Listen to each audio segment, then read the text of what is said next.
여러분 지하철역에서 이런 안내방송 들으신 거 기억나실 겁니다. 역사에 서 있으면 열차가 들어옵니다. 그러면 안내방송이 뭐라고 나옵니까? 이렇게 나옵니다. 승객 여러분, 열차가 들어오고 있습니다. 여러분의 안전을 위해서 노란색 안전선 바깥으로 서주시기 바랍니다. 많이 들어보셨죠? 근데 이게 바뀌었습니다. 멘트가. 요즘은 뭐라고 나오는 거 아니까? 승객 여러분, 여러분의 안전을 위해서 노란선 안전선 안으로 서주십시오. 이렇게 바뀌었습니다. 아셨습니까? 신문 기사로 나서지도 않았습니다.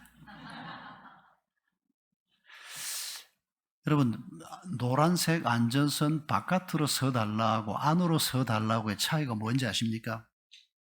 이게 누구의 관점이냐에 따라서 다릅니다. 자, 열차를 운행하고 있는 사람의 입장에서 보면 저 앞에 사람들이 서 있습니다. 열차가 들어갑니다. 그러면 노란색 안전선이 있는데 그 바깥으로 서야 안쪽이 됩니다. 그래야 안전합니다. 그런데 승객의 입장에서 생각하면 내가 지금 노란색 안전선 안에 서 있습니다. 그런데 멘트가 나오기를 안전선 바깥으로 서달라 그러면 어쩌라는 겁니까 이게? 죽으라는 소리입니다. 열차 쪽으로 더 가까이 가라는 소리입니다. 어떤 분이 이걸 깨달았습니다. 그래서 이거 멘트가 잘못됐다. 그래서 편지를 지하철 공사에다 냈답니다. 당신들이 지금 이 멘트 하는 걸 보니까 이게 철저히 당신네 지하철 공사 중심이고 열차 중심이다. 당신들이 승객의 입장을 생각한다면 이렇게 멘트하면 안 된다. 당신들은 승객을 위해서 존재하는 사람들 아니냐. 멘트부터 바꾸어라. 그래서 바깥으로 서달라 그러지 말고 안으로 서달라. 멘트를 바꾸고 그리고 매사를 당신네들이 승객의 관점에서 지하철 공사를 운영해달라. 이런 편지를 누가 보냈다는 겁니다. 여러분 이런 편지 받고 잘 바뀝니까? 잘 안 바뀝니다. 더군다나 지하철 공사 같은 데서 뭐 누가 편지 보냈다고 그게 뭐 국회의원 편지도 아니고 그냥 시민 한 사람이 보낸 편지인데 저는 이 기사를 보고 놀란 게 뭔가 하니까 대한민국이 GNP가 뭐 2만 불, 3만 불로 올라가고 그래서 선진국이 되는 게 아닙니다. 잘 산다고 선진국이 되는 게 아닙니다. 잘 산다는 것은 이 지하철 공사 같은 데서 옳은 말을 하는 한 시민의 말을 듣고 이 사람 말이 맞다. 우리가 바뀌어야 된다. 이 거대한 회사가 그 사람의 말을 채택을 해서 멘트를 바꾸고 가능하면 우리가 승객들 중심으로 운영을 해보자. 이런 결단을 했다는 게 우리나라가 많이 선진화돼 간다. 저는 그렇게 받아들였습니다. 여러분 이게 작은 일 같지만은 우리가 가만히 생각해 보면 내 관점에서 생각하지 않고 상대방의 관점에서 생각한다. 여러분 이거 훈련 안 되면 우리 못 삽니다. 옛날에는 IQ 높은 사람 얘기를 많이 했습니다만은 한동안은 또 EQ 얘기 많이 했죠. 그러다가 여러분 CQ라는 말 들어보셨습니까? 한 십수년 전에 런던 대학의 어느 교수가 컬처입니다. 지능지수, 감성지수에 이어서 문화지수가 높아야 된다. 이게 무슨 소린가 하니까 두 사람이 만났습니다. 저 사람의 문화하고 내 문화가 전혀 다릅니다. 여러분 우리는 같은 한국말을 쓴다고 해서 우리가 비슷하다고 얘기하지만은 아닙니다. 여러분 예수 잘 믿는 전혀 다른 나라 사람을 만나도 말이 바로 통하는 믿음의 사람들끼리는 말이 바로 통하는데 같은 한국말을 해도 부부로 10년, 20년을 살아도 말이 도무지 안 통하는 사람들이 많습니다. 문화지수가 달라서 그렇습니다. 살아온 배경이 다르고 그래서 생각하는 방식이 다르고 그래서 말하는 방식도 다르고 행동하는 방식도 다릅니다. 문화지수라고 하는 것은 내가 누군가를 만났을 때 얼마나 빨리 상대방의 문화를 이해하고 상대방을 용납하고 그 사람과 소통을 해내느냐 이게 CQ라는 겁니다. 굉장히 중요한 말인데 이건 십수년밖에 안 됐습니다. 이런 말을 쓰기 시작한 지.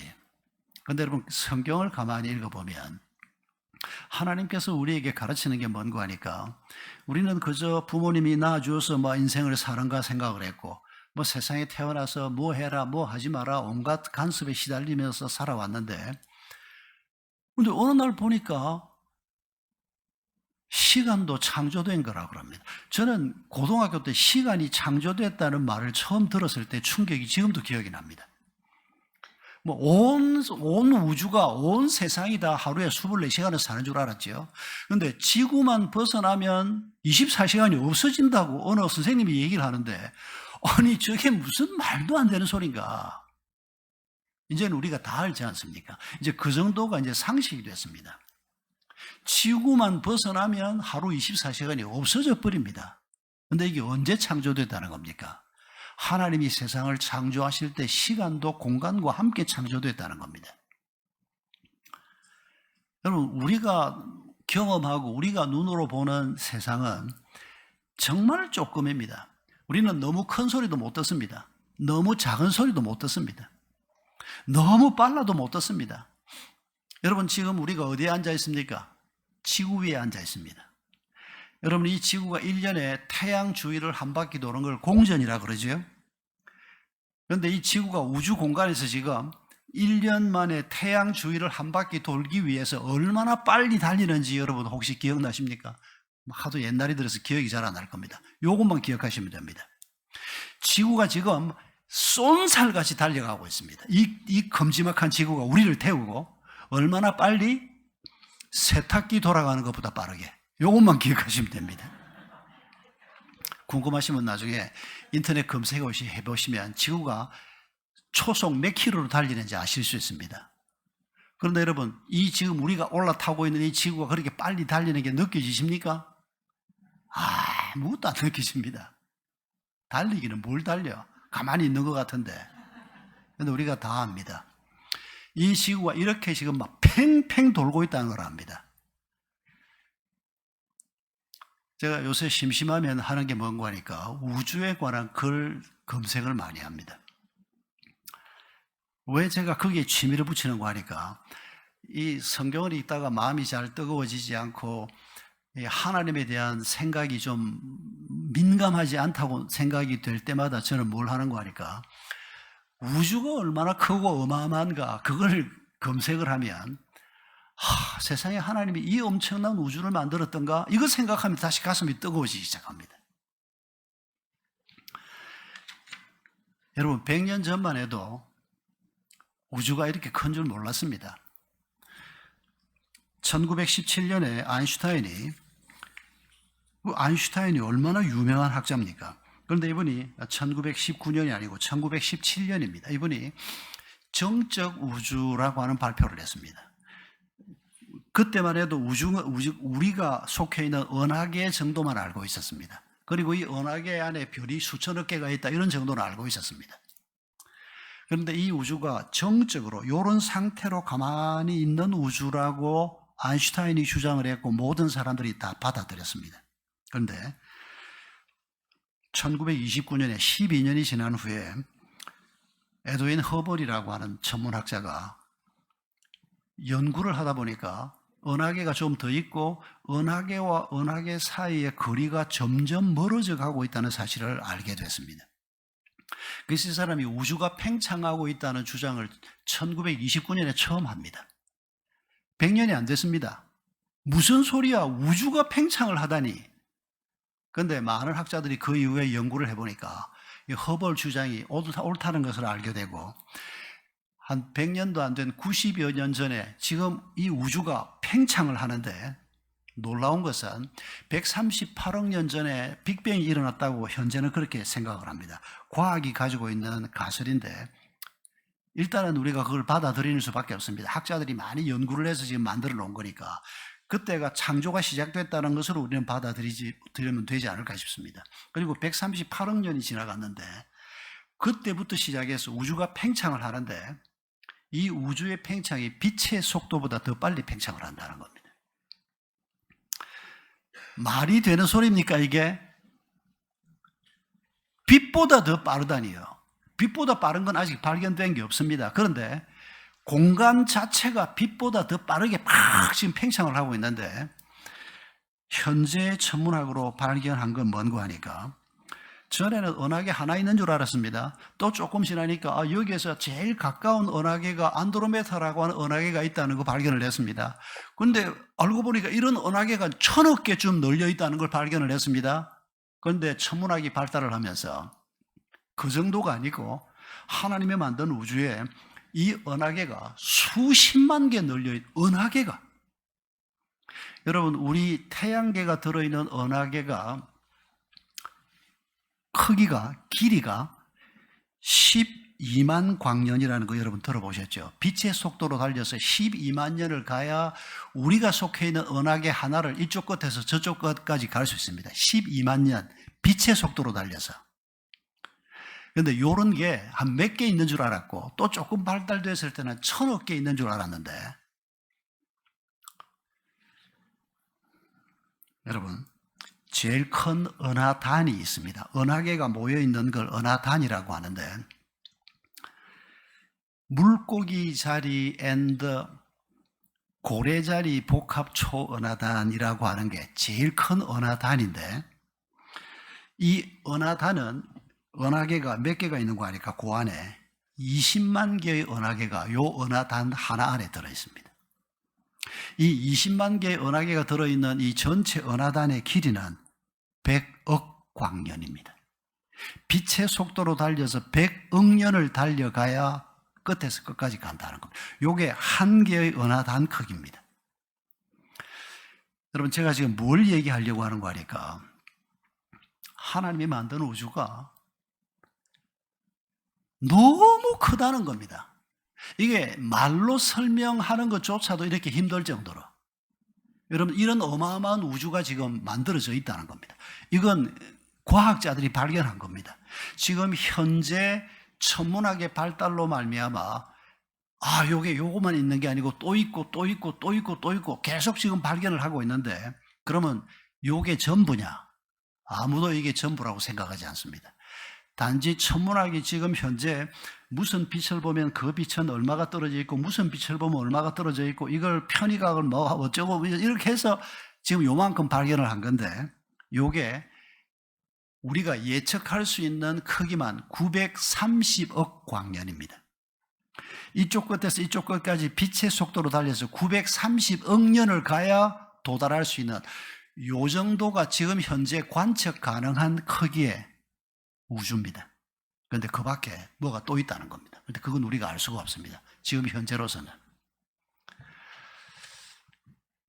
여러분 우주가 이렇게 크다는 걸 100년 전에는 전혀 몰랐고 50년 전만 해도 이렇게 엄청난 별들이 있는 줄 몰랐습니다. 우리가 속해 있는 이 은하계 안에, 그러니까 한 2000억 개의 별이 모여있는 우리가 속한 은하계 하나 안에 이 중에서 제일 큰 별이 뭔고 하니까 스티븐슨 2-18이라는 별이 있습니다. 스티븐슨이라는 사람이 발견했기 때문에 그의 이름으로 별 이름을 지칭한 건데, 요 별 하나의 크기가 얼마인고 하니까 지름이 29억 킬로미터입니다. 태양의 지름의 2150배입니다. 부피는 태양의 100억 배 크기입니다. 태양보다 100억 배 크기의 별이 우리하고 같은 이 은하계 안에 속해 있는데, 이걸 태양 자리에 갖다 놓으면 지금 현재 토성이 있는 자리까지 이 별이 차지할 정도로 어마어마하게 크다는 겁니다. 이런 별들이 전 우주에 수도 없이 널려 있다는 겁니다. 여기에 비하면 우리 지구는 먼지 같은 조그마한 별입니다. 그런데 이 지구에 붙어 사는 우리는 먼지를 한 100만 분의 1, 200만 분의 1 낸 조각 중에 하나가 우리라는 얘기입니다. 이런 얘기를 제가 하는 이유는 하나님 입장에서 보면, 창조주 하나님이 보면 우리는 정말 벌레하고도 우리는 벌레를 보면 벌레는 그래도 제법 크지 않습니까? 천지를 지으신 하나님이 우리를 보면 우리는 이건 뭐 벌레도 아니고 먼지도 아니고 먼지를 수백만 쪼가리 낸 그 중에 하나밖에 안 되는 이런 비천한 존재인데, 이런 우리를 하나님은 하나님의 형상으로 만들었다고 합니다. 하나님의 모습을 닮아서 우리를 만들었다고 합니다. 그리고 이 조그마한 우리가, 이 덩치도 조그만하고 생각도 조그만하고 우리가 할 수 있는 게 얼마 없어 보이는 이 유한한 존재인 우리가 하나님의 자식이라고 얘기를 하고, 그리고 뿐만 아니라 이 작은 우리가 하나님의 안목을 가지고 하나님의 관점을 가지고 인생을 살아갈 수 있도록 계속 우리를 가르치고 지도하고 있는 분이 하나님이시라는 것입니다.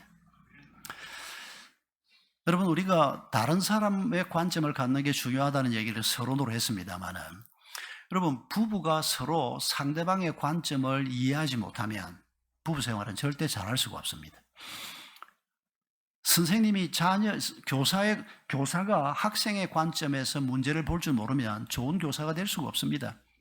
정치하는 사람이 국민의 관점에서 문제를 보지 못하면 좋은 정치는 있을 수가 없습니다. 우리가 이 세상에 살면서 창조주 하나님의 자녀로 살고 하나님의 뜻을 이어서 우리가 그분의 일꾼으로, 그분의 사람으로 살기 위해서는 우리에게 필요한 중요한 덕목 하나가 하나님의 관점을 갖는다는 것입니다.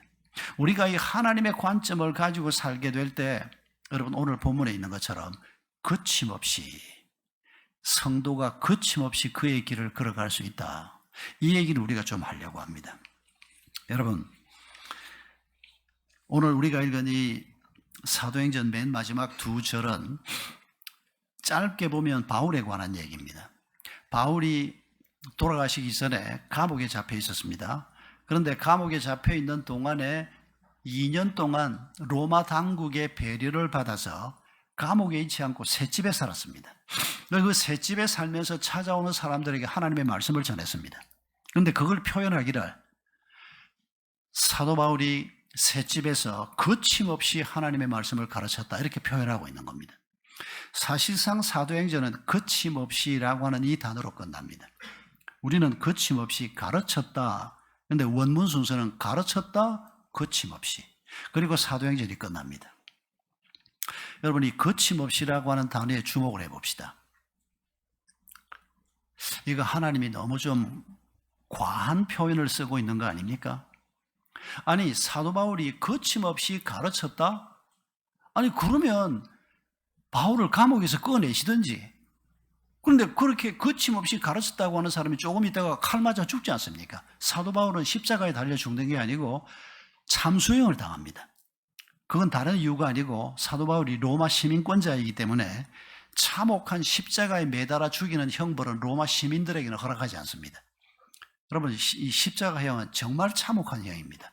예수님은 십자가에 달려서 6시간 만에 운명하신 걸로 기록이 되어 있는데, 많은 경우에는 어떤 기록을 보면 십자가에 매달려 있는 사형수들이 일주일이 지나도 목숨이 끊어지지 않고 꿈틀거리고 있는 이런 기록들을 종종 볼 수가 있습니다.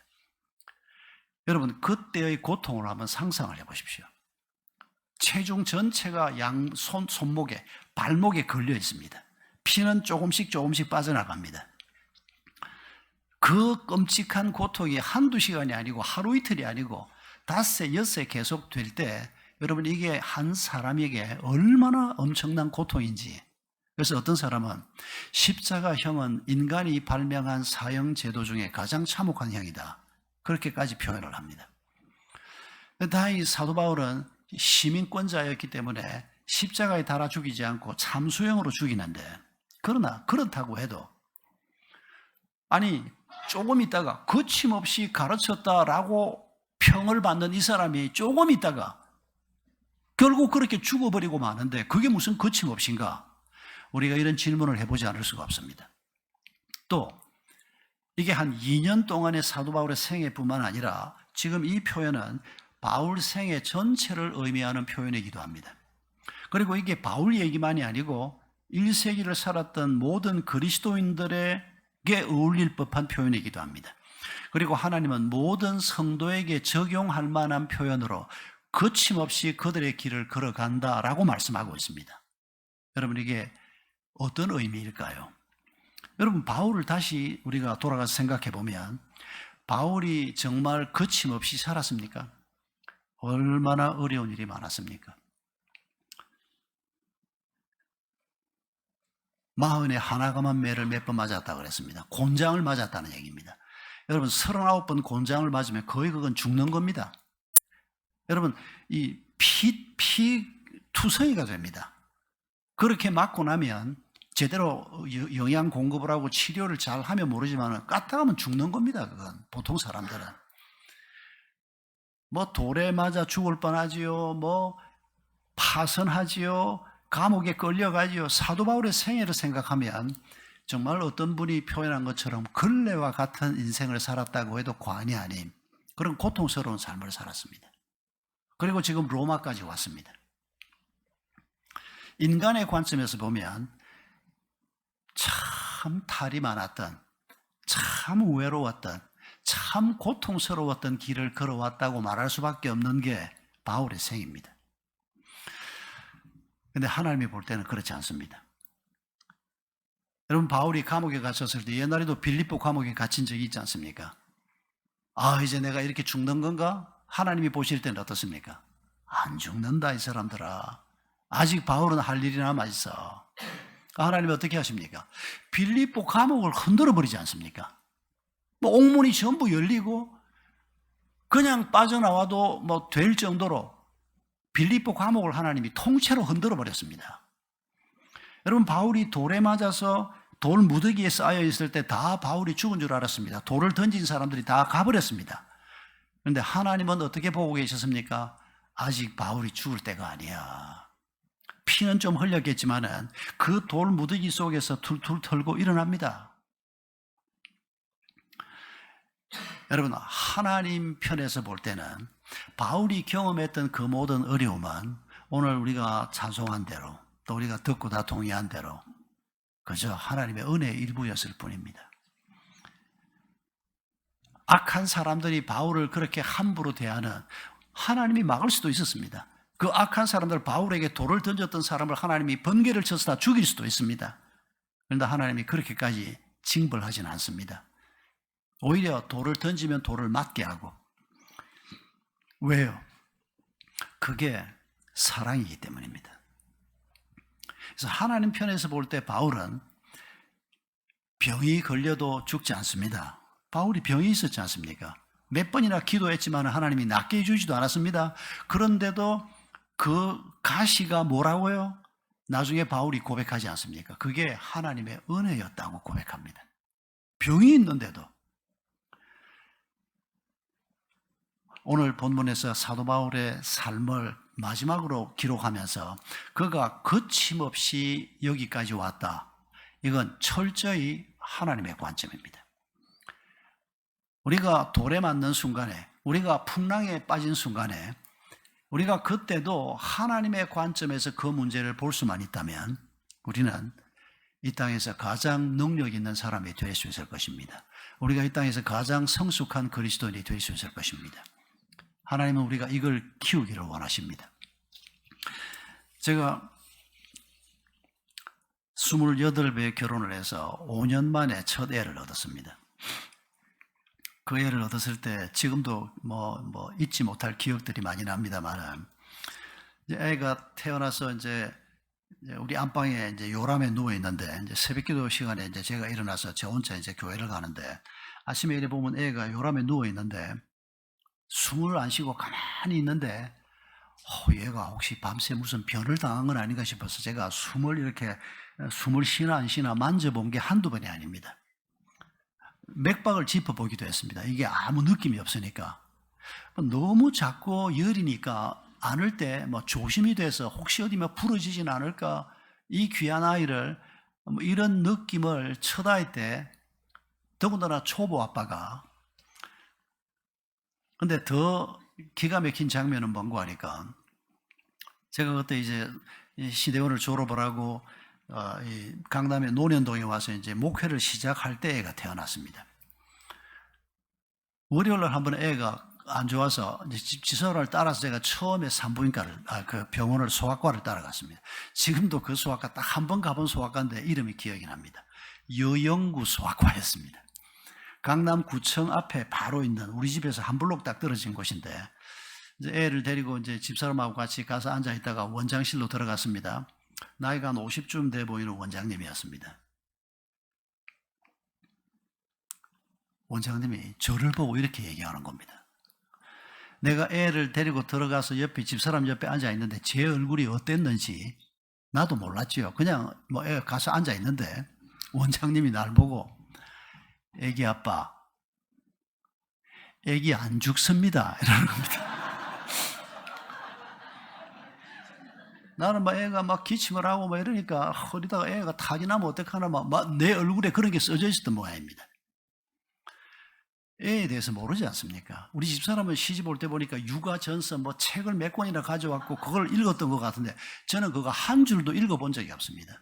그러다가 애가 태어났는데 뭐 애를 어떻게 키워야 하는지 아무것도 모르는 그런 상황에서 그렇게 가슴을 졸이면서 소아과를 따라갔는데 여러분 대부분이 너무도 잘 아는 얘기를 그날 제가 들었습니다.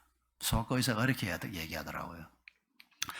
애기는 세상에서 가장 안전한 엄마 뱃속에 있다가 이 세상에 태어나면 적응 기간이 필요하기 때문에 애가 면역력도 떨어져 있고 이 세상에 적응을 해야 되기 때문에 초등학교 한 입학할 때쯤까지 잔병 치레를 원래 많이 한다. 아팠다가 회복되고 아팠다가 회복되고 그러면서 면역력이 조금씩 높아져 가고 초등학교 입학할 때쯤 되면 애들이 건강해서 그때부터는 잔병 치레를 안 한다. 그 얘기를 제가 그때 처음 들었습니다. 진작 알았으면 얼마나 좋을 뻔했습니까? 소아과 의사의 관점에서 볼 때는 걱정할 일이 아닌 겁니다. 근데 아무것도 모르는 아빠 입장에서는 이 어떻게 얻은 딸인데 이 딸이 머리다가 잘못되면 어떡하나 막 온갖 걱정을 다 하고 여러분 이게 신앙의 세계에 그대로 적용되는 말입니다. 우리는 뭐 인생을 살면서 이거 뭐 경제 문제는 어떻게 되나 건강은 어떻게 되나 뭐 남편은 어떻게 되나 자식은 어떻게 되나 우리를 둘러싸고 있는 환경을 놓고 우리가 계속 걱정하지 않습니까? 사람의 관점에서 생각하면 걱정할 것밖에 없습니다. 우리가 뭐 할 수 있는 게 있습니까? 그런데 하나님께서는 사람의 관점으로 보지 말고 하나님의 관점으로 너희가 너의 문제를 볼 수 있어야 한다. 이걸 하나님이 우리에게 가르치는 겁니다. 하나님의 관점을 이미 바울은 알고 있었습니다. 여러분 사도 바울이 로마 감옥에 갇혔을 때 감옥에서 쓴 편지 중에 빌립보서가 있지 않습니까? 빌립보서에서 사도 바울이 이렇게 얘기합니다. 내가 두 세상 사이에 끼어 있다. 내가 내 마음으로는 하나님께 빨리 가고 싶다. 근데 너희 때문에 내가 이 땅에서 좀 더 뭔가를 해야 될지 모르겠다. 하나님이 예비하신 영원한 나라와 이 세상 둘 사이에 내가 끼어 있다. 이런 얘기를 합니다. 그러면서 나는 정말 빨리 가고 싶다. 가서 안식하고 싶고 좀 편안하게 쉬고 싶다. 그런데 하나님이 여기에서 뭔가를 좀 더 하라 그러면 그거 뭐 우리가 결정할 수 있는 게 아니니까 당연히 해야죠. 그러면서 바울이 또 고백한 빌립보 4장의 그 유명한 말씀 기억하시죠? 내게 능력 주시는 그분 안에서 내가 능치 못할 것이 없다. 그 능치 못할 것이 없다는 말이 무슨 뜻입니까? 내가 지금 로마 감옥에 앉아 있지만은 이 감옥이 내 마음을 어떻게 하지 못한다. 나를 묶어놓지 못한다. 내가 이 감옥 안에서도 하나님의 사랑을 느끼고 있고 이 감옥 안에서도 내가 견딜 수 있고 또 내가 이 세상에서 뭔가를 더 해야 된다면 하나님이 빌립보 감옥에서 날 풀어놓듯이 여기에서 풀어놓을 수도 있을 것이고 오직 하나님의 손에 달려있는 거다. 그런 관점에서 자기 문제를 보고 있는 겁니다. 그런 관점에서 자기의 미래를 보고 있는 겁니다. 그러니까 내게 능력 주시는 그분 안에서 내가 평안을 누리고 있다. 그런 말이 사형수인 그분 입에서 나올 수가 있었던 겁니다. 만약에 사람의 관점에서 자기 입장을 보면 아니 하나님 내가 하나님이 하라고 하는 일을 하고 있는데 내가 이런 꼴을 꼭 당해야 됩니까? 여러분 우리 가운데 대부분은 그런 반응을 보이지 않겠습니까? 근데 하나님은 그렇게 보지 말라는 겁니다. 때가 되면 내가 너를 데려갈 수도 있고 네가 더 필요하면 너를 더 둘 수도 있고 그게 하나님의 관점에서 우리의 문제를 보는 그래서 우리가 하나님의 관점을 가지고 우리의 길을 걸어가면 우리 앞에 어려운 일이 생기고 장애물이 생겨도 여러분 그 장애물이 우리를 쓰러뜨리지 못한다는 것입니다. 거침없이 우리의 길을 걸어갈 수 있다. 그걸 지금 주님께서 바울을 얘기하면서 지금 우리에게 너희도 같은 길을 걸어가라고 말씀하고 있는 것입니다. 여러분, 성경에 하나님의 관점과 사람의 관점이 맞부닥치는 장면을 참 많이 기록하고 있습니다. 우리가 잘 아는 대표적인 장면 한 두 가지만 떠올려 볼까요? 출애굽기 14장에 이집트에서 430년을 머물던 이스라엘 백성들이 모세의 인도하에 홍해 앞까지 도착을 했습니다. 홍해 앞까지 왔는데 뒤에 누가 따라오고 있습니까? 이집트 군대가 따라오고 있습니다. 이집트 군대는 그 당시 전 세계에서 가장 강한 군대였습니다. 앞에는 홍해가 있고 뒤에는 이집트 군대가 죽이겠다고 따라오고 있고 그 사이에 이스라엘 백성들이 끼어 있었습니다. 여러분, 이때 두 가지 관점이 나타납니다. 사람의 관점에서 그 문제를 바라보고 있는 일부 사람들은 뭐라고 얘기합니까? 우리를 죽일 데가 없어서 여기까지 데리고 나와서 하나님이 우리를 죽이려고 지금 이러고 있단 말이냐? 앞에는 홍해고 뭐 빠져 죽을 수밖에 없고, 안 그러면 뒤에 저것들이 와서 우리를 다 칼로 찔러 죽일 거고. 사람의 관점에서 보면 그렇게 말할 수밖에 없습니다. 그런데 하나님의 관점으로 그 문제를 보았던 사람들 중에서 대표자가 누굽니까? 모세입니다. 모세만 그렇게 봤던 게 아닙니다. 여러분, 그 하나님을 경험한 사람들이 거기에 많이 있지 않습니까? 모세가 여러분 뭐라고 말합니까? 너희는 가만히 있어서 하나님이 어떻게 하시나 기다려보라. 모세는 하나님이 어떻게 하실지 이때 알고 있었던 것은 아닙니다. 하나님의 홍해를 가를 것이다, 모세가 그걸 알았던 건 아닙니다. 그러나 모세가 아는 게 뭡니까? 하나님이 우리를 가나안까지 데리고 간다고 약속했습니다. 하나님은 이 약속을 지킬 것이다. 그리고 저기 지금 우리를 따라오고 있는데, 여러분, 바로가 하나님을 이길 수 없다는 것을 이미 이집트에서 봤지 않습니까? 10번의 재앙을 그들이 경험했지 않습니까? 저것들이 우리를 죽인다? 하나님이 그런 일은 절대 허락하지 않을 것이다. 모세가 알고 있는 건 그겁니다. 그러나 하나님이 어떻게 우리를 살릴지는 모세는 몰랐습니다. 그러나 하나님의 관점에서 그 문제를 바라볼 수 있었던 모세는 가만히 서서 원망하거나 불평하거나 두려워하지 말고 하나님이 어디에 어떻게 길을 내시나 한번 기다려보자. 그게 모세가 했던 말입니다. 모세나 되니까 그런 말을 하지 내가 무슨 모세라고. 여러분, 그런 말에 귀 기울이지 마십시오. 모세도 우리와 똑같은 인간에 불과합니다. 여러분, 하나님이 모세 얘기를 할 때 모세 같은 사람만 할 수 있는 일이었다면 모세 얘기할 필요가 없습니다. 우리한테 왜 짜증나게 모세 얘기를 왜 합니까? 우리가 따라가지도 못할 거. 여러분, 그건 성경을 잘못 보는 겁니다. 우리 같은 사람이 모세의 길을 걸어가는 겁니다. 우리 같은 어리석고 연약하고 보잘것없는 사람이 다윗이 먼저 걸어간 길을 우리가 걸어가는 겁니다. 여러분, 그 사실을 절대 잊으시면 안 됩니다. 요셉, 노예로 팔려갔던 어린 소년 요셉이 어느 날 세월이 지난 다음에 이집트의 총리가 됩니다.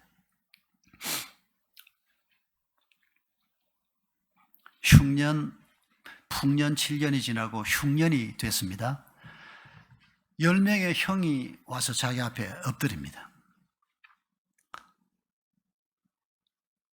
요셉이 어릴 때 꾸었던 꿈을 그대로 보여주는 장면입니다.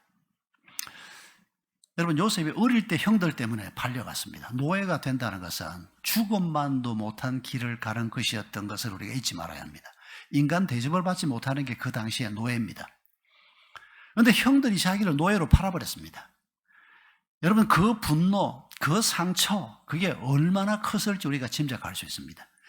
저는 천국 가면 요셉이 그 분노와 그 상처를 어떻게 극복했는지 한번 소상하게 듣고 싶습니다. 몇 시간이 걸리든. 성경에는 그런 부분을 안 다루고 있거든요. 어떤 부분만 다룹니까? 여러분, 요셉이 그 분노를 풀지 못했으면, 그 상처를 풀지 못했으면, 그러니까 인간의 마음을 그대로 가지고 있었으면, 그리고 총리가 어쩌다가 총리가 됐으면, 그리고 자기 앞에 와서 엎드린 형들을 봤으면 그 형들 다 죽여야 마땅합니다. 그러나 요셉이 뭐라고 얘기합니까? 자기가 아우라는 걸 밝히고, 그리고 형들이 뭐 두려워서 어쩔 줄 동생을 팔아먹은 게 자기인데 지금 이 사람이 막강한 권력을 가지고 있는 애굽의 총리가 됐으니까 이제 우리는 다 죽었구나. 어느 형들이 그렇게 생각하지 않겠습니까? 그러나 요셉이 하나님의 관점에서 이미 상황과 문제를 보는 법을 터득한 사람입니다. 그래서 이집트의 총리까지 하나님이 만들어 놓은 겁니다. 나를 이집트로 먼저 보내신 것은 형님들이 아니고 하나님이었습니다. 사실은 더 좀 쪼잔하게 말하면 너희들이 죄를 지었고 너희들은 죽어 마땅한데 하나님이 이렇게 행하신 거다, 이렇게 말할 법도 한데 그 말은 안 하고 하나님이 나를 먼저 보내셨습니다. 형들은 염려하지 말라고. 여러분, 이거 하나님의 관점에서 문제를 볼 줄 아는 사람들이 할 수 있는 말입니다. 그가 이집트의 총리쯤 출세를 했으니까 아닙니다, 여러분. 여러분, 출세했다고 높은 지위를 가졌다고 사람들에게 그런 안목이 생기는 게 아닙니다. 높은 자리에 있는 사람들이 쪼잔한 짓 하는 거 우리가 많이 보지 않습니까? 절대 지위가 그렇게 만들어주는 게 아니고 돈이 그렇게 만들어주는 게 아닙니다. 우리의 마음은 하나님만이 만질 수가 있습니다. 여러분, 하나님께서는 우리가 이런 하나님의 관점을 가지고 매사를 바라볼 줄 아는 안목만 갖는다면 우리가 하나님의 사람이 되고 하나님의 일을 하는 자가 되고 하나님의 뜻을 받들어서 이 땅의 삶을 살 수 있고, 그리고 하나님이 주시는 기쁨을 우리가 누릴 수 있다고 말합니다. 여러분, 배우자가 서로를 바라볼 때 어떻게 봐야 됩니까? 내가 어쩌다가 저런 인간하고 결혼을 해가지고 뭐 어쩌다가 또 예수를 믿어가지고 내가 저것 뭐 이혼을 할 수도 없고 자식 새끼들도 눈에 밟히고 내가 할 수 없이 살기는 살지만은 뭐지.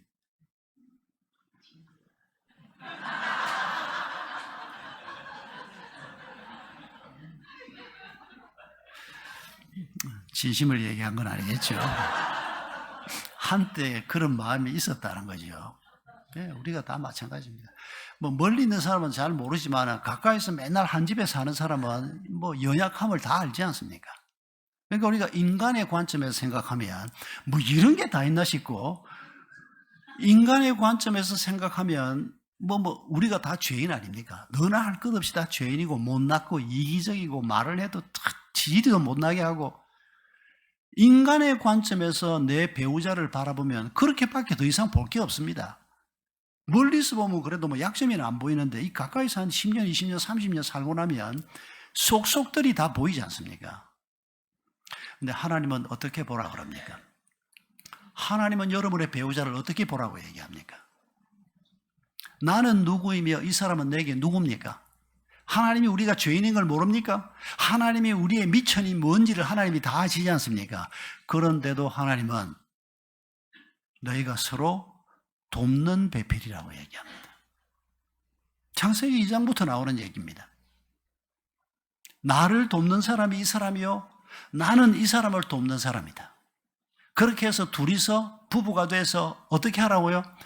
에베소서 5장을 보면 흠도 티도 없는 영광스러운 하나님의 교회를 만들어라.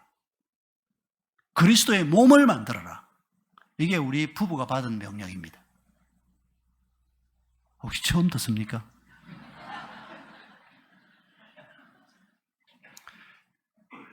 여러분, 우리 부부가 어쩌다가 만나서 이렇게 사는 게 아닙니다.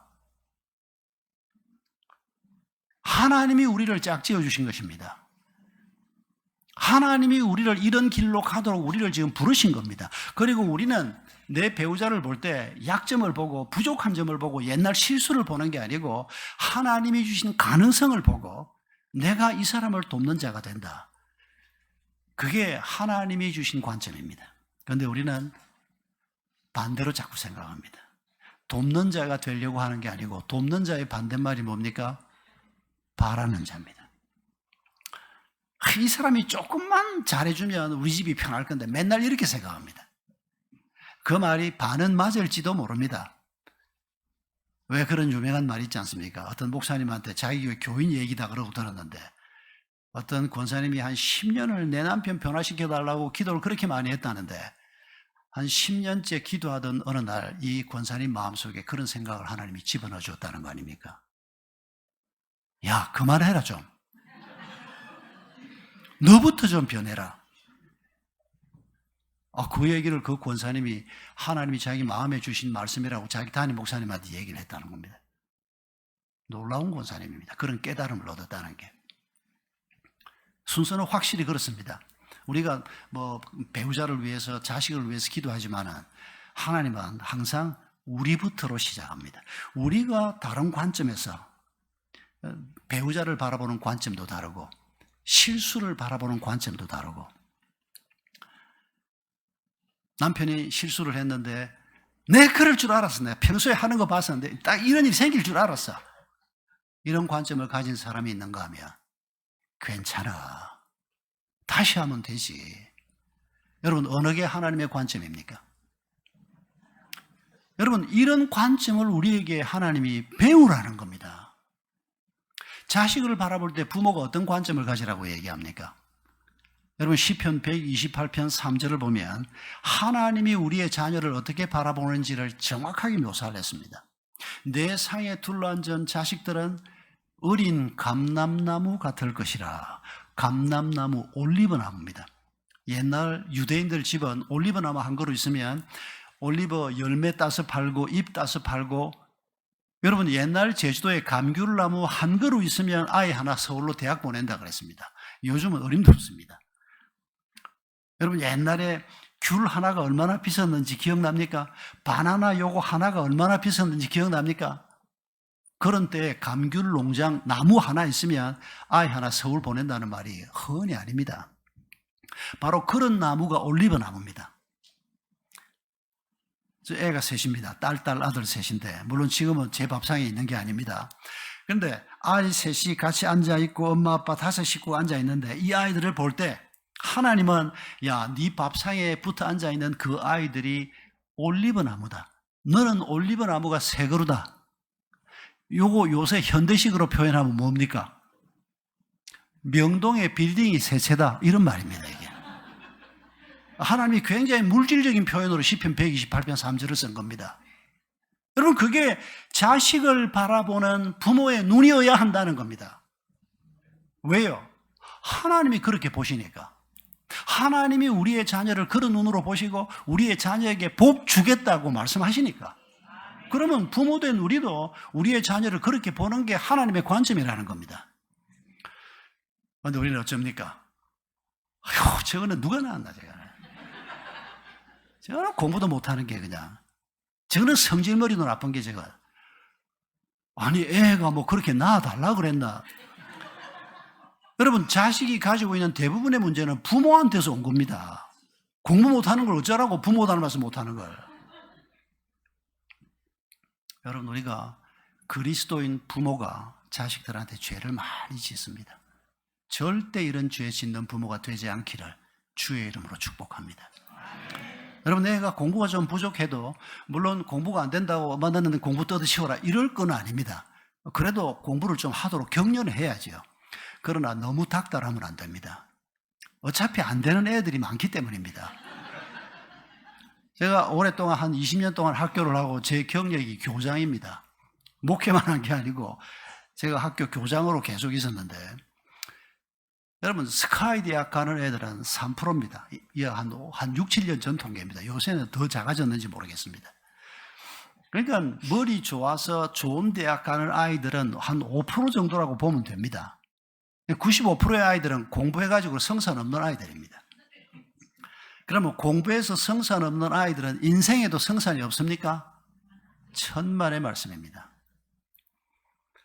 공부머리가 없다 뿐이지 공부는 좀 하는데 일머리 없는 애들이 얼마나 많은지 모릅니다. 답답해서 보고 있을 수가 없습니다. 그죠? 무슨 소리입니까? 사람마다 하나님이 주신 은사가 있다는 겁니다. 근데 공부 좀 못한다고 우리 애들을 바보로 만들어요? 그런 어리석은 부모가 되면 안 된다는 겁니다.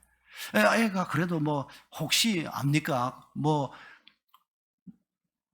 콩나물 장사 엄마 밑에서 판사들도 나오는 법이니까 혹시 얘가 그래도 할아버지 혹은 그 위 조상의 뭐 DNA를 물려받아서 공부에 좀 은사가 있나 한번 시켜는 보는 거지요. 근데 아니다 싶으면 이 아이의 은사가 뭔지, 이 아이가 뭘 하면서 좋아하는지 부모가 지혜롭게 판단해야 합니다. 안 그러면 애 잡습니다. 결국 공부 못한다는 한 가지 이유 때문에 애 바보 만들 가능성이 굉장히 많습니다. 안타깝게도 이런 아이들을 우리 부모들이 많이 양산을 해놓았습니다. 심지어 그리스도인들까지도. 여러분, 이 세상에 태어난 모든 우리의 자녀들은 우리 주님의 귀한 언약의 자녀들입니다. 그 아이들은 어딘가에 하나님이 귀하게 쓸 사람들로 이 땅에 보낸 겁니다. 그러면 부모는 어떤 마음으로 그 아이들을 대해야 됩니까? 야, 네가 몸이 좀 약해도 하나님이 너를 축복할 거야. 네가 공부는 조금 부족해도 네가 잘하는 거 있잖아. 여러분, 우리가 자녀를 축복하고 우리가 우리의 자녀를 올리브나무 같은, 현대식 표현으로 명동 빌딩 같은 이런 아이들로 우리가 바라보고 축복하고 격려하는 것이 부모의 역할이지, 아이들 기죽이는 게 부모의 역할이 아닙니다. 여러분, 그렇게 격려하면 우리 아이들이 어느 자리에선가 가서 아름다운 그리스도인으로 살 수 있는 그 길을 주님이 여신다고 약속하고 있는 것입니다. 여러분, 성경에 이런 관점을 갖지 못한 사람들 얘기 또한 엄청나게 많이 나옵니다. 에서가 누군지 기억나시죠? 야곱의 형 아닙니까? 장남입니다. 그런데 어느 날 약삭 빠른 야곱이 사냥을 나갔다가 배고파서 들어온 형한테 팥죽을 주면서 장자권을 나한테 넘겨주면 팥죽 주지. 그러니까 에서가 뭐라 그럽니까? 야, 장자권이 밥 먹여주냐? 성경은 이렇게 써져 있는 게 아니고 제가 의역을 한 겁니다. 그까짓 거 뭐 가져가든 말든 장자권이 밥 먹여주냐? 그런 식으로 성경의 정확한 표현은 장자권을 소홀히 여겼다, 만홀히 여겼다, 이렇게 표현되어 있습니다. 그까짓 게 뭐 대단한 거라고 이런 식으로 표현한 겁니다. 하나님이 주시는 축복에 대한 믿음이 없는 사람이 인생을 어떻게 살까요? 결혼할 때 어떻게 결혼합니까? 하나님이 어떻게 가정에 복을 주실까에서는 고민하지 않습니다. 그냥 동네 자기 마음에 가는 대로 여자들을 만나서 결혼합니다. 이삭과 리브가가 이 아들의 결혼 때문에 굉장히 슬퍼하는 모습을 성경이 기록하고 있습니다. 그러니까 하나님을 소홀히 여기는 자였다는 얘기입니다. 우리가 하나님의 관점을 가지고 그게 내 장자권이든 내 뭐 기업이든 뭐 내 결혼 문제건 무슨 문제건 간에 하나님의 관점으로 보지 못하고 내 욕망의 관점에서 보고 세상 경험의 관점에서만 보면 결국 애서 꼴이 나는 겁니다. 여러분, 사울 왕, 그가 처음 이스라엘 초대 왕이 됐을 때 굉장한 인물이었던 것으로 표현되고 있습니다. 그런데 참 안타깝게도 요나단 같은 정말 뛰어난 자식을 얻었는데도 여러분, 이 사울이 역사 속에 기록된 그의 모습을 보면 자기 사위가 2대 왕이 된다는 것을 압니다. 나중에 결국 알게 됩니다. 사무엘이 다윗에게 기름 부음 받았다는 것을 알게 됩니다. 그리고 인정하는 말까지 합니다. 다윗이 자기를 죽이지 않고 동굴 속에서 2번 기회가 있었지 않습니까? 죽이지 않고 옷자락만 베고 말고 물병만 들고 나오고, 왕이여, 내가 왕에게 반역할 마음이 전혀 없습니다. 그럴 때 사울이 내가 잘못했다 다윗아, 하나님이 너를 왕으로 세울 것이다, 이런 말까지 합니다. 그런데도 끝까지 왕의 욕심을 내려놓지 못합니다. 하나님이 다윗을 다음 왕으로 세우는 것을 자기도 알고 하나님이 그를 보호해서 자기가 수천 명의 군대를 끌고 가서 그를 잡으려고 해도 잡지 못한 것을 그가 알면서도 끝까지 하나님의 뜻에 순종하지 못합니다. 요나단 아들을 향해서는 이 XX 같은 놈하고 욕을 퍼부어대면서 네가 다윗을 그렇게 좋아해서 될 일이냐, 그 다윗 때문에 네가 왕이 못 될 건데, 아들에게 왕위를 물려주고 싶어서. 결국 사람의 관점에서 벗어나지 못했던 사울은 하나님을 거역해서 그가 어떻게 하나님을 이기겠습니까? 그리고 철저히 하나님의 관점에서 왕도를 수업받던 다윗 아닙니까? 죽일 기회가 있었는데도 그에게 손대지 않는 이유가 뭡니까? 하나님이 직접 손대지 않는 한 내가 이 왕을 내가 함부로, 자기 장인인데 더군다나 함부로 내가 손댈 수 없다. 이게 바로 하나님의 관점을 키우는 훈련이었던 겁니다. 여러분, 우리가 앞으로 이 땅에 몇 년이나 더 살다가 갈지 모르겠습니다만은 우리 신앙생활에 또 우리 인생의 성공 여부가 우리가 하나님의 관점을 가지는 훈련만 잘 되면, 그래서 하나님의 관점을 가지고 사물을 바라보고 문제를 바라보고 미래를 바라볼 수 있다면 우리가 하나님의 마음을 품게 될 것이고 하나님의 목표를 나의 목표로 갖게 될 것이고, 그럴 때 우리는 어떤 것도 두려워할 필요 없이, 왜요? 내 앞에 어떤 상황이 생길 때, 여러분, 이게 단순한 장애물이 아닙니다. 이런 상황을 하나님이 주셨지만은 하나님이 이런 상황을 주신 이유가 있을 거야. 하나님이 나를 더 연단시키는 건가? 하나님이 조금 멈추었다 가라는 건가? 쉬었다가 가라는 건가? 우리가 하나님의 뜻을 따라 하나님의 관점에서 우리가 문제를 생각하면 어떤 것도 우리의 장애물이 될 수 없다는 것입니다. 그리고 우리는 점점 하나님과 더 친밀한 관계 속에서 우리의 인생을 살 수 있다는 것입니다. 여러분, 우리가 어떻게 하면 하나님의 관점을 좀 더 잘 가질 수 있을까? 마지막으로 이 말씀을 드리고 설교를 마치려고 합니다. 존 F 케네디 대통령이 1960년대 초반에 미국 대통령이 됐습니다. 이 사람이 43살에 최연소자로 미국의 대통령이 됐고 굉장히 인기가 많았습니다. 닉슨하고 대통령 선거를 했을 때 표 차이는 불과 10만 표 차이로, 그 큰 미국 땅에서 10만 표 차이로 이겼습니다. 대통령이 된 다음 이 사람이 남긴 업적이 있는데 그 중에 하나가 아폴로 계획이었습니다. 그때까지만 해도 미국이 소련에게, 지금은 러시아지만 그 당시는 소련 연방이었습니다, 우주항공 개발이 뒤져 있었습니다. 아마 기억하시는 분은 기억할 겁니다만은 유인 인공위성을 타고 지구 궤도를 최초로 돌았던 것은 미국이 아니고 소련입니다. 소련이 계속 앞서 있었습니다. 그래서 케네디가 대통령이 되고 난 다음에 소련을 따라잡아야 한다. 그래서 아폴로 계획에 투자를 하기 시작했습니다.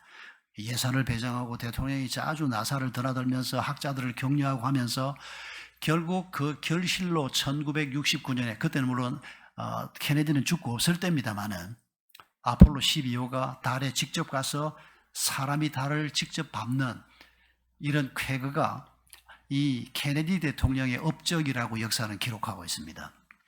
그런데 케네디가 나사를 자주 들락날락 했는데 케네디가 한번 나사에 갔을 때 이런 일화가 소개가 되고 있습니다.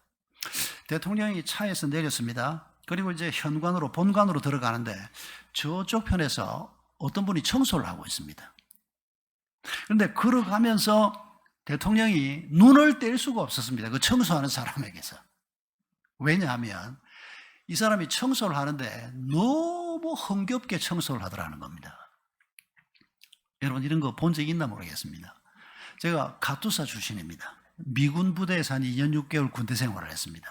미군들하고 같이 먹고 자고 같이 일을 하고 했는데 저는 그 기사를 읽는 순간에 흑인이 아니었을까 그 생각이 드는 게, 이 흑인들의 흥은 얘들은 길을 걸어도 춤을 추면서 걷고 몸을 가만히 두는 법이 없습니다. 대부분의 흑인들이, 100%는 아닌데 대부분의 흑인들이.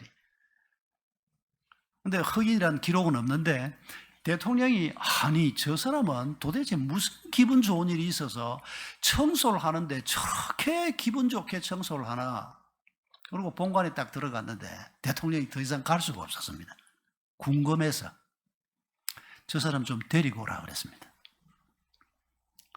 대통령 앞에 이 사람이 섰습니다. 대통령이 물었습니다. 도대체 무슨 좋은 일이 있어서 이렇게 기분 좋게 청소를 하고 있습니까? 여러분, 어떤 질문이, 어떤 대답이 머리에 떠오릅니까? 혹시 최근에 장가를 갔나? 혹시 최근에 애를 낳았나? 혹시 로또 복권이 당첨이 됐나? 뭐 그런 일이 생기면 왜 자기도 모르게 기분이 좋아서 싱글벙글하고 그러지 않겠습니까? 그런 인생에 특별한 좋은 일이 있으면. 그런데 이 사람이 한 답은 너무도 뜻밖의 답이었습니다. 그리고 모든 사람들이 놀랄 답이었습니다. 그래서 그 당시에 전 세계 언론이 이 사람이 대통령 앞에서 답한 이 얘기를 전했다는 겁니다.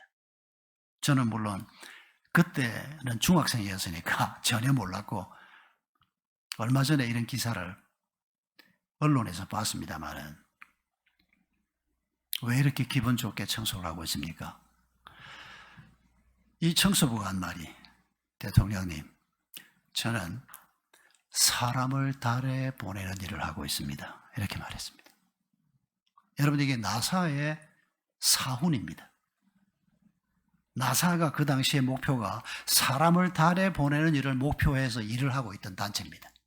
그런데 사람을 달에 보내는 일을 우리가 지금 하고 있습니다. 이렇게 말하려고 하면 나사의 적어도 국장이나 부국장쯤 되든지 아니면 뭐 박사님쯤 되든지 뭐 부서의 팀장쯤 되든지 이런 사람이 우리가 지금 사람을 달에 보내는 일 이렇게 말하면 뭐 모르지만은 아니 청소하는 직원이 대통령님 나는 사람을 달에 보내는 일을 하고 있습니다.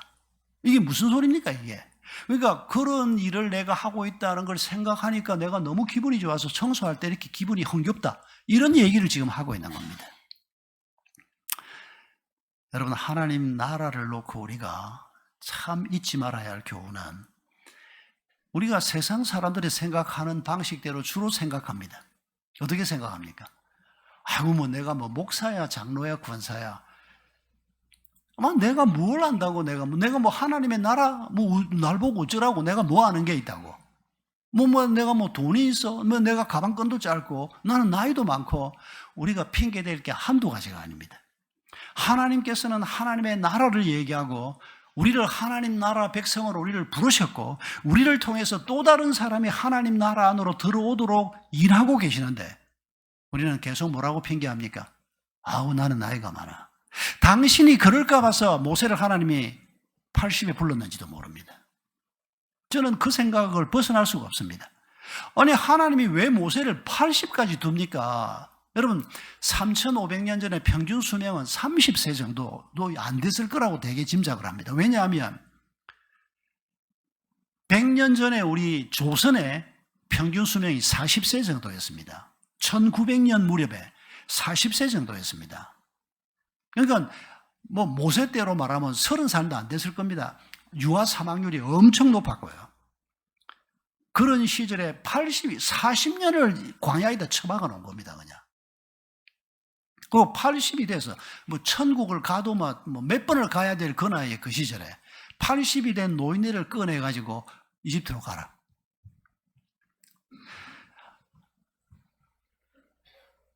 나이 많아서 못하겠다고요? 그 소리 하지 말자는 겁니다. 하나님이 나의 소리 안 듣겠다는 겁니다. 건강이 안 좋아서 못한다고요? 당신 때문에 바울 병이 안 나섰는지 모릅니다. 바울이 기도하면 죽은 사람도 이렇게 세웠던 사람인데 자기 병을 위해서 3번 기도했다 그러는데 그거 3번 새벽 기도 나갔다 정도 얘기가 아니고 하나님 앞에 작정하고 몇 날 며칠을 기도했을 겁니다. 그런데 하나님이 응답하지 않았습니다. 그래서 바울이 나중에 깨닫습니다. 내가 이 병을 하나님이 고쳐주지 않을 거니까 이 병을 안고 살아라고 하나님이 말씀하시는구나. 그렇게 살다 보니까 나중에 뭐라고 고백합니까? 이 가시가 내게 은혜였다. 이 가시 때문에 내가 교만하지 아니하고 이렇게 고백합니다. 하나님의 마음을 깨닫게 된 겁니다. 여러분, 우리에게 뭐 나이든 건강이든 돈이 있고 없다 이런 게 핑계가 될 수 없다는 겁니다. 하나님이 하시겠다는 겁니다. 하나님의 성령이 우리와 더불어서 우리의 연약함을 강함으로 바꾸고 우리의 무지함을 하나님의 지혜로 바꾸고 우리가 가지고 있는 모든 어리석음을 다 하나님이 바꾸어서 우리를 하나님 비슷한 존재로 만들어가면서 우리를 통해서 사람들이 하나님 나라 안으로 들어오는 이 일을 우리를 통해서 하나님이 하시겠다는 겁니다. 여기 대놓고 나는 가방끈이 짧습니다. 예수님 제자 중에서 가방끈 길었던 사람이 누가 있습니까? 한두 사람밖에 없습니다.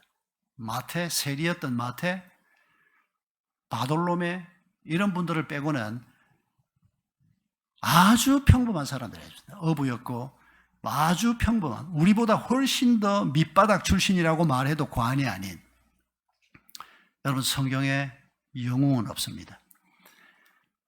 그저 연약하고 어리석은 인간들이 있을 뿐입니다. 그런 인간들을 붙잡아서 하나님의 사람이 되게 하고 하나님의 일을 하는, 여러분 그게 성경의 역사요.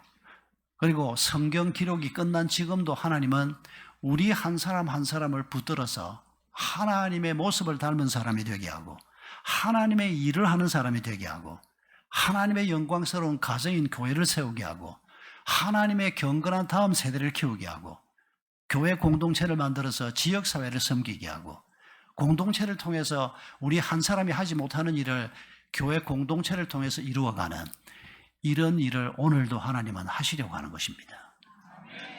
여러분 이런 하나님의 계획에 대해서 나는 그냥 나 하나 교회 열심히 다니고 내가 11조 열심히 하고 감사한금 하는 정도는 내가 할 수 있는데 그보다 더 하는 건 난 못한다. 여러분 이런 식으로 내 신앙생활을 당신 스스로 규정하는 이런 바보 같은 짓은 하지 마시기를 바랍니다. 다 열어놓읍시다. 그냥 열어놓고 하나님 내가 생각할 때 여기까지라고 생각이 되는데, 그러나 하나님은 항상 그보다 더 놀랍게 우리를 쓰지 않습니까? 하나님은 항상 놀랍습니다. 내가 기도한 것 이상으로 늘 응답하시는 분이 하나님이라는 것을 저는 제 삶을 통해서도 믿을 수밖에 없는 그런 경험을 하나님이 많이 주셨습니다. 우리의 연약함을 하나님이 아시고 우리의 죄성을 아시고 우리의 부족함을 너무도 잘 아시는데도 그것 핑계하지 않아도 되도록 우리를 하나님이 축복하실 것입니다. 그런 하나님의 손을 붙들고 우리가 앞으로 남은 길이 10년이 됐건 5년이 됐건 아니면 우리 젊은 친구들은 뭐 50년이 될 수도 있고 70년이 될 수도 있습니다만은 여러분 그 연수는 그렇게 중요하지 않습니다. 왜요? 우리가 서론에서 생각했던 것처럼 지구를 벗어나면 시간 없어진다니까요. 주님이 오늘 우리의 시간은 아무것도 아닌, 시간의 이 길이가 문제가 아니고 이 시간 안에서 우리가 얼마나 하나님을 제대로 만나는가. 내가 짧게 살다가 하건 길게 살다가 하건 내 삶 속에서 하나님이 어떤 모습으로 드러나는가, 어떤 분으로 내 삶 속에 고백되는가, 이걸 하나님이 가장 소중하게 보고 있는 겁니다. 그러니까 젊어서 예수님이 33년, 한 33, 4년 사시다 돌아가셨는데 예수님이 뭐 한 3, 4년 일하는 그런 정도, 얼마나 짧은 시간입니까? 예수님이 한 1000년쯤 있거나 한 뭐 2000년쯤 있어서 뭐 우리 대한민국에도 좀 나타나고 북한에 좀 나타나면 좋을 텐데 그렇게는 또 안 하십니다. 왜 안 하실까요? 우리를 쓰시려고 하기 때문입니다. 우리를 영광스럽게 쓰시고 싶기 때문입니다. 이런 하나님의 마음을 아는 사람들이 필요합니다. 여러분 이런 마음을 가지고 우리가 기도하면 우리의 기도의 지경이 좀 더 넓어질 겁니다. 우리 아이들하고 함께, 여러분 아이들이 아직 어리면 아이들하고 함께 기도하시고 하나님 꿈을 아이들하고 함께 나누시고, 아이들에게 뭐 부모가 할 수 있는 게 많지는 않지만은 그래도 바른 마음은 심어질 수 있습니다. 하나님이 살아계시다. 아이들이 우리 엄마 아빠를 보니까 하나님이 살아계셔. 이 정도면 충분합니다. 우리의 역할은 그걸로 충분합니다. 우리 엄마 아빠를 보면 하나님을 믿고 사는 것이 가장 수지 맞는 삶이야. 여러분 이런 정도만 우리가 우리의 자녀에게 물려줄 수 있다면 대한민국의 미래는 밝습니다. 여러분 하나님께서 대한민국에 복을 주실까 말까 생각할 때 이 대한민국 땅에 서울대학 출신이 몇 명이나 되나, 스카이대학 출신이 몇 명이 되나, 그런 거 보고 하나님께서 복을 줄까 말까를 결정할까요? 의인이 있나 없나 하나님이 복을 주거나, 의인이 10사람만 있어도 내가 소돔 고모라를 멸하지 않겠다, 하나님이 그렇게 말씀하지 않습니까? 그 의인이 누굽니까? 예수 그리스도의 보혈의 피를 힘입어서 의롭다함을 받는 하나님의 백성을 얘기하는 겁니다. 여러분 우리를 너무 과소평가하지 마십시오. 우리가 하나님의 귀한 아들의 생명의 값을 지불하고 우리가 하나님의 자녀가 된 사람들입니다. 하나님은 우리를 너무 귀히 보고 있습니다. 우리의 이름을 하나님의 손바닥에 뭐 했다고요? 이사야서에서 조각했다고 얘기합니다. 우리의 이름이 하나님의 손바닥에 조각이 되어 있다고요. 하나님이 우리를 이렇게 귀히 여기시고 우리를 통해서 하나님의 일이 이루어지는 것을, 그리고 그 속에서 우리가 하나님 때문에 기뻐하는 모습을 보고 싶어 하는데, 우리는 그래서 주일날 교회 한번 왔다 가면 신앙생활 잘 하는 것처럼 생각하고, 내가 11조 한번 헌금하면 아주 믿음 좋은 사람처럼 생각을 하고, 여러분, 그런 건 기초일 뿐입니다. 그 정도가 우리의 기본이 아니고, 내 삶 전체를 주님 앞에 드려서 주님의 아름다움이 드러나고 주님의 뜻이 드러나고 우리를 복의 통로로 사용하려고 하는, 그리고 우리 공동체를 하나님이 그렇게 쓰시려고 하는, 여러분, 이런 하나님의 꿈을 우리가 함께 꿀 수 있기를 바랍니다. 이런 사람을 하나님이 기다리고 계십니다. 우리 말씀 전원 교회뿐 아니라 이 시대에, 대한민국에 하나님이 간절하게 기다리는 사람은 똑똑한 사람이 아니고 돈 잘 버는 사람이 아니고 하나님의 마음을 품는, 하나님의 관점을 갖는 거룩한 하나님의 백성들을 하나님이 기다리고 있습니다. 이런 사람을 통해서 하나님께서 미래를 일구어 갈 것을 우리가 다시 한번 기대하면서, 부족하지만은 하나님, 다른 사람이 아니고 내가 그 길을 걸어가게 하옵소서. 우리 시간 함께 기도하십시다. 이 시간도 우리가 먼저 감사의 기도부터 주님 앞에 올려드립시다. 이 부족한 우리를